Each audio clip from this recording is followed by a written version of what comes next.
Life में खुशियाँ नहीं है, इसलिए बहुत परेशानी होती है, या यूँ कहें कि बहुत परेशान है। हम खुशी ढूंढते किस में, पहले ये तो जान लो कि जिनमें हम खुशी ढूंढ रहे हैं क्या सच में वो खुशी है। कि हम ये सोचते हैं कि जीवन एक बार मिला है, इसे अच्छे से एंजॉय करो, जो करना है जो मन में हो वो करो। तो सीधा सा हमारे मन में यही आता है कि पार्टी शार्टी करो, पार्टी करो, या फिर लड़कियां को घुमाओ, 2-4 गर्लफ्रेंड तो मेरी होनी ही चाहिए। ये सीधी सी सबके माइंड में आता है। तो हम इसे ही खुशियाँ समझते हैं कि ये खुशियाँ हैं। क्या सच में ये खुशियाँ हैं? नहीं, ये खुशियाँ नहीं है। ये कुछ पल के लिए आपको खुश कर सकती हैं, लेकिन जीवन भर ये चीज़ें आपको नहीं खुश। आप ये क्यों नहीं सोचते कि जीवन एक बार मिला है तो इसे हम कुछ अच्छा करने में लगाएं, या यूँ कहें कि चलो ठीक है लड़कियां सबको चाहिए, क्योंकि मतलब आज का जो कल्चर है उस हिसाब से हम ये सोचते हैं कि मेरी 4-5 होनी चाहिए गर्लफ्रेंड, तो मैं मतलब एक वट बढ़ेगा मेरा। तो ये गलत सोच है कि तुम अगर एक में भी संतुष्ट नहीं हो तो तुम 4-5 में भी नहीं हो सकते। लोग ये बोलते हैं मेरी 6-7वीं और बन, अभी तो जितनी आए इतनी कम है, आने दो आने दो। अच्छी बात है, सब्र करो, लेकिन इसका परिणाम भी तो तुम्हें भुगतना पड़ेगा ना, उसका भी तुम इंतज़ाम कर लो। लेकिन देखा जाए तो खुशी किसी में नहीं है। जिनमें हम खुशियाँ ढूंढ रहे हैं वहाँ तो खुशियाँ है ही नहीं। खुशी एक ईश्वर में है, लेकिन उसे पाना इतना आसान नहीं है, क्योंकि बीच में आ जाता है हमारा काम, जिसके हम वशीभूत होके ये सब चीज़ें करते हैं। प्रभु की माया इतनी प्रबल है कि उससे बाहर निकलना इतना आसान नहीं है। ऐसे ही हमारे हरि भर्तृहरि महाराज जी, जो कि मतलब ये सोच रहे थे कि मैंने मतलब सारे चीज़ें देख ली, खुशी, अब लोग ये बोलते हैं काम में खुशी है, कि सबसे ज़्यादा खुशी काम में होती है। तो मैं ये भी क्यों ना भोग के देख लूँ कि सच में सबसे ज़्यादा खुशी काम में होती है। फिर क्या हुआ कि उन्होंने मतलब ये घोषणा कर दी कि मतलब जितनी भी विश्व में जितनी भी सुंदर लड़कियां हैं मेरे सामने खड़ी करी जाए, कि जो सबसे सुंदर है वो मेरे लिए हो। क्योंकि वो तो चक्रवर्ती सम्राट थे, वो विक्रमादित्य के भाई हैं भर्तृहरि जी महाराज, जो हरि भर्तृहरि जी महाराज कहे जाते हैं। आज उनका मंदिर भी इतना विशाल मंदिर है कि लोग अपनी मुरादें पूरी करवाने के लिए वहाँ आते हैं। यहाँ की भी एक अलग ही मतलब ओरा है, कहानी है, मतलब हर मंदिर का एक अलग ही कहानी होती है। तो हम बात कर रहे थे काम की, तो इन्होंने ये बोला कि ये बोला जा, मैंने सारे भोग देख लिए, लेकिन अब बस काम बच रहा है, ये भी मैं भोग के देखूं। तो उन्होंने अपना राजपाट विक्रमादित्य के नाम किया कि तू इसे संभाल, मैं यहाँ बिजी हूँ, कि अब मैं मतलब इंजॉय करना चाहता हूँ, कि देखना चाहता हूँ खुशी किस में है। तो उन्होंने मतलब विश्व की सबसे सुंदरी जो थी वो थी पिंगला, कि सबसे सुंदर नारी थी वो। उसे मतलब ये बोला जाता कि एक मतलब लाखों में से एक निकाल के वो लाई गई भगवान भर्तृहरि जी महाराज के लिए। लेकिन जब हुआ क्या कि वो मतलब उन्हीं के साथ रहते दिन रात, तो एक बार वो शिकार खेलने चले गए। लेकिन जो पिंगला थी वो भर्तृहरि जी महाराज से खुश नहीं थी। उसका मन जो घोड़ों का चाकर होता है उसमें था, कि जो भर्तृहरि जी महाराज हष्ट पुष्ट चक्रवर्ती सम्राट, धन दौलत के मालिक क्या नहीं है उसके पास, फिर भी वो एक नारी को खुश नहीं कर पाए। कि एक नारी को कोई खुश नहीं कर सकता, कि वो आज तुम्हारे पास है तो कल किसी और के पास नज़र आएगी। जिसे हम खुशी समझ रहे हैं वो तो खुशी है ही नहीं, कि जिसके पीछे हम भाग रहे हैं कि काम काम काम, तो वो काम बस कुछ देर का खुशी देगा, बाद में तो आपको यही, जब वो आपको तकलीफ़ देगी ना तो आपको पता चलेगा कि असल में खुशी क्या है। कि जब जितनी खुशी आपको मिलने वाली है उतना ही डबल दुख आपको मिलेगा जब वो आपको तकलीफ़ देगी। तो उसका चक्कर उसके साथ चल गया। अब वो कैसे मना कर सकता, क्योंकि वो रानी है। रानी ने बोला कि मेरे साथ मतलब तुझे वो सब चीज़ें करनी है, तो वो तैयार हो गया, क्योंकि उसका मन तो नहीं था, लेकिन रानी को मना कैसे करे, वो उनका नौकर है। तो उसे करना पड़ा सब कुछ।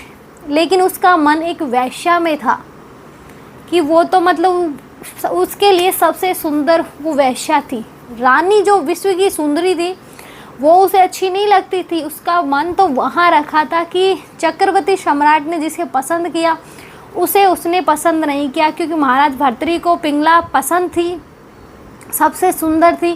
क्योंकि हम देखते हैं कि सुंदर होनी चाहिए, हमारी गर्लफ्रेंड हो कितनी सारी हो तो सब सुंदर होनी चाहिए, यही हमारी सोच होती है। लेकिन वो तो सबसे सुंदर थी। महाराज भर्तृहरि हष्ट पुष्ट सब मतलब हर तरह से निपुण थे कि उनमें कोई कमी नहीं थी, कि वो भी एक तरह से सुंदर ही थे। क्योंकि उनमें चक्रवर्ती सम्राट है तो सुंदरता की कोई कमी नहीं है, महाराज हैं तो मतलब ज्ञानवान सब कुछ था उनके पास। लेकिन वो एक नारी को खुश नहीं कर पाए। उसका मन तो उसमें चला, उन्हें वो पसंद नहीं थी। पिंगला को भर्तृहरि जी पसंद नहीं थे। जिसे पिंगला ने पसंद किया उस नौकर को पिंगला पसंद नहीं थी। अब बात कि नौकर का मन वहाँ रखा था कि कोई किसी को खुश नहीं कर सकता, जिसे हम खुशियाँ ढूंढ रहे हैं तो वहाँ तो खुशियाँ है ही नहीं। इसलिए जब उन्हें पता चला तो उन्होंने अपना सारा राजपाट छोड़ दिया और सन्यासी बन गए कि जिन्हें मैं खुशियाँ समझ रहा हूँ वो तो खुशियाँ है ही नहीं। लेकिन उसके बाद भी उनके गुरु ने नहीं माना कि मैं कैसे मान लूँ कि तू चक्रवर्ती सम्राट है, तुझे मोह होगा वो धन दौलत का, मतलब तेरे आजू बाजू हमेशा औरतें रहती हैं, मतलब जो दासियां हैं वो रहती हैं, तो तुम्हें उससे मोह होगा कि काम तेरा काम इतनी जल्दी नष्ट नहीं हो सकता। तो उन्होंने मतलब भर्तृहरि जी की परीक्षा ली कि तू वापस महल जा और तेरी जो रानी है ना उससे तू माता खैर फिर भिक्षा लेके आ। तो इस तरह से भर्तृहरि जी महाराज के गुरु गोरखनाथ जी गुरु बने, क्योंकि उन्होंने भी उनकी परीक्षा ली थी। इतना आसान नहीं है सन्यासी बनना, लेकिन हम जो इस माया में फंसे हैं वो माया बहुत प्रबल है, इससे बाहर निकलना आसान नहीं है। लेकिन जो हम सोचते हैं खुशियाँ कहीं नहीं है एक ईश्वर के सिवा। हम यहाँ खुशियाँ भोग लेंगे लेकिन आगे के लिए हमारे पास क्या है? कुछ नहीं है। आगे पता हो सके हम नरक में जाएं, कौन से नरक में जाएंगे, कितनी यातनाएं सहनी पड़ेंगी हमें। हम ये तक बोलते हैं कि किसने देखा है नरक, ये तो लोग बोलते हैं कि किसी ने नहीं देखा, अच्छी बात है। लेकिन ये तो सोच के देखो जो आपको कर्मों की सज़ा मिल रही है ये कौन दे रहा है? अगर ईश्वर नहीं है तो कर्मों की सज़ा कौन दे रहा है? ईश्वर है तभी तो दे रहा है ना। कि जो हम ये बोलते हैं कर्म जैसा करोगे वैसा फल मिलेगा, तो मिलता है, इसमें कोई दो राय नहीं है। आज नहीं तो कल आपको वो फल मिलेगा बहुत जल्दी। जब बुरे कर्म करते हैं, जब हमारा पाप का घड़ा भर जाता है तो बहुत जल्दी फटता भी है वो। इसलिए जहाँ हम खुशियाँ ढूंढ रहे हैं वहाँ तो खुशियाँ है ही नहीं। कि अब मान लो हम एक में खुश हैं तो वो हमारे लिए एक मतलब वैसे हो जाता है कि जैसे पति पत्नी है। अब ये उनका धर्म हो जाता है कि मतलब पति को काम आए तो पत्नी खुश करे, पत्नी को आए तो पति खुश करे, इसलिए बोला जाए धर्म पत्नी, क्योंकि वो उसका धर्म हो गया। लेकिन वो पत्नी के बावजूद भी इधर उधर मुँह मारता फिरे तो वो पाप है। अब हम यहाँ एक चीज़ और क्लियर कर दें कि इसमें ये भी है कि जब किस्मत में लिखी है, क्योंकि किस्मत में आपकी कितनी सेटिंग है ये भी लिखा है, कि जो आपकी कुंडली है उसमें लिखा होगा। आप पूछ लेना किसी से, कोई एक्सपर्ट हो उसी से पूछना, वरना तो ऐसा आजकल बहुत कम मिलते हैं ऐसे लोग जो आपको सब कुछ सच बताएं, नहीं तो नहीं बताते। क्योंकि ना तो हम में इतनी सुनने की ताकत है, ना हम सुनना चाहते हैं, ना सामने वाला बताना चाहता है, क्योंकि सामने वाले को पता है कि इंसान झेल नहीं पाता। इसलिए मतलब इतनी डिटेल में कोई नहीं बताता, इसलिए मतलब हमें मुश्किल से ही पता चलेगा। लेकिन हमारे जो लाइफ में लिखी है कि हाँ तुम्हारी ये इतनी गर्लफ्रेंडें होंगी। ऐसे ही एक व्यक्ति था जिसकी मतलब एक चीज़ फिक्स थी कि उसकी जो उसकी वाइफ थी, वाइफ एक अलग नाम से थी। कि वाइफ मतलब वाइफ का जैसे मान लो एम नाम है, एम से नाम स्टार्ट होता है तो एम नाम। अब हस्बैंड का एस नाम है तो मतलब एस एम दोनों के अलग अलग हुए। लेकिन जो उसकी कम से कम 3-4 उसकी गर्लफ्रेंड थी उनके सारों के नाम एस से शुरू होते थे, कि जितनी भी उनकी गर्लफ्रेंडें थी, जो भी उनसे इम्प्रेस होती थी, वो एस नाम की होती थी। ऐसे पता नहीं क्यों हो रहा था उनके साथ, कि उनकी जितनी भी गर्लफ्रेंड है, वाइफ एक अलग नाम से थी, वाइफ का नाम एम से शुरू होता था, लेकिन जितनी भी उनका अफेयर था जिनके साथ, उनका सबका नाम एस से शुरू होता था। ये भी कहीं ना कहीं हमारे प्रारब्ध से ही शुरू हुआ है, कि पिछले जन्म में हो सकता है हमने उनके साथ कुछ गलत किया हो, या पिछले जन्म में वो हम लड़के ही हो और वो लड़का हो। तो ऐसे होता है कि जो हम भोगते हैं वो हमारे पिछले जन्म का होता है, पिछले कर्म होते जो हमें भुगतने पड़ते हैं। इसलिए इस दुनिया में जो आया है वो भुगतने ही आया है, बिना कारण कोई कुछ नहीं करने आया।